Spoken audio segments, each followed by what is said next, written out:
Hello అండి, ఈవేళ ఒక న్యూ వీడియోతో మీ ముందుకు వచ్చాను. అదేంటంటే ఇది చూస్తున్నారు కదా, దీన్ని ఆస్టర్ మష్రూమ్ అంటారు. మనకి బటన్ మష్రూమ్ తెలుసు కదా, చిన్న చిన్నగా ఉంటాయి బటన్స్ లాగా.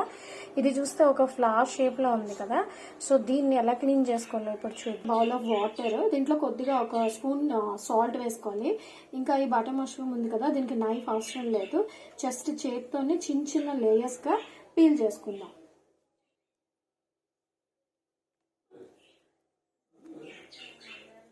ఇలా పీల్ చేసిందంతా వాటర్లో బాగా క్లీన్ చేసుకొని ఇలా ప్లేట్లోకి తీసుకోవాలి.